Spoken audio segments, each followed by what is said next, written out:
So there's a very specific finish you can use to increase the consistency on your two-handed backhand. And here's Emma Raducanu showing us exactly this finish that I want you to use.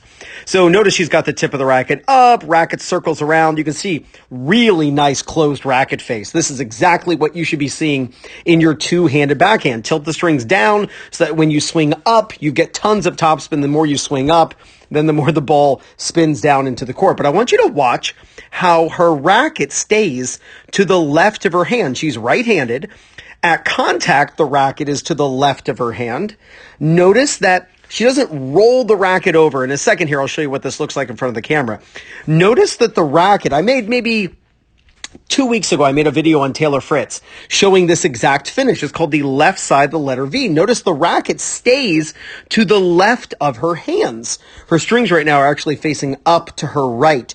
You watch most recreational players at this point, their racket's over here and the strings are pointing down. That just leads to being inconsistent if you're someone who's prone to that, right? So keep the racket actually to the left side. Again, if you're right-handed, it's the reverse if you're a lefty. Keep the racket to the left side of your hands as you bring the racket up. All this means is that you're not going to be rolling the racket over and changing where the strings point. Here it is again. Let's see this one. Strings are closed, by the way. Swinging up the back, notice that the racket, I'm going to say this is like straight up and down, right? This would be to the right. This is to the left. She's keeping the racket to the left side of her hands. Let's see if we can find another one here. I think there's one more. Yeah, she actually misses this shot. But let's see. Strings are closed. Strings are down. Keeps the racket to the left side of her hands. All right, let me show you how you can practice this at home. Now, to help you practice this technique at home, you've got to get a Topspin Pro, and you know what to do. Grab my affiliate link in the description below. I'm also going to pin it in the first comment. It would mean the world to me if you got a Topspin Pro using my affiliate link, so thank you so much. All right, really simple things that are going to help you be more consistent.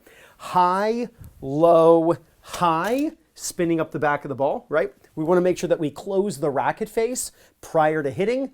When the racket face is closed, that's what allows the racket to then be square against the back of the ball as we're brushing and spinning the ball. But here's the key, and I think this is absolutely one of the top 2 or 3 ways to increase consistency on the backhand, both one-hander and two-hander actually. So the finish, I'm right-handed, so at contact on my two-hander, my racket is to the left of my hands. So what I'm going to work on in order to be more consistent is to keep the racket to the left of my hands, rather than letting this left wrist cast over, which will lead to me being with the right side of the letter V.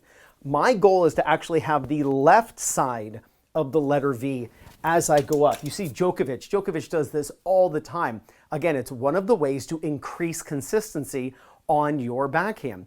So rather than always feeling like, oh, after I hit the ball, I touch my back. I hit the ball, I touch my back. Rather than thinking of it that way, try this.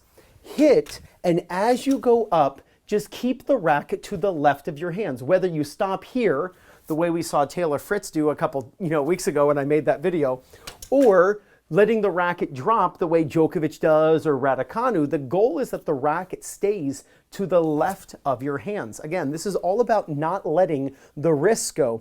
You watch players who are very inconsistent and they really let the wrists fly. You don't have to do that. You can keep the racket, and I'll demonstrate here. You can keep the racket to the hitting side of your hands as you lift up. That keeps the wrist angle intact. There's no play in the wrist. When there's no play in the wrist, your strings face your target longer. So let me hit 3 balls here, and I'm just going to keep the racket to the hitting side of my hands. There's no need to use a lot of wrist on your backhand. I know that Emma was hitting those balls down the line. I can already read the comment section where it's going to be like, well, that's because she was hitting down the line, Ryan. You got to use your wrist when hitting cross court. No, you don't. I've made plenty of videos with Djokovic using that exact same technique, hitting the ball cross court at Indian Wells against Marin Cilic in practice, keeping the left side of the V. In fact, watch this. Ready for this? Watch this. I was about to end the video, but Just watch this backhand over and over again. Watch how he's keeping the racket. Djokovic is keeping the racket on the left side of his hands. He's got the left side of the letter V. Watch how he's hitting this ball cross court to Cilic.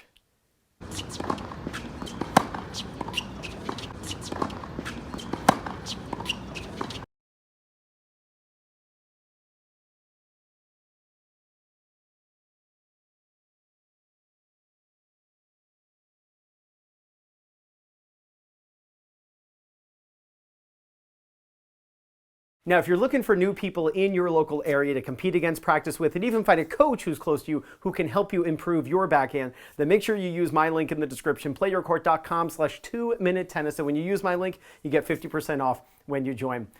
Get yourself a Topspin Pro. Practice the appropriate side of the letter V. If you're right-handed, keep the racket to the left of your hands. If you're a lefty, keep the racket to the right of your hands. And again, this is for both one-handers and two-handers. You practice this technique, there's no doubt you're going to gain confidence, win more matches, and play much better tennis. This is Ryan Reedy from 2minutetennis.net. You got this.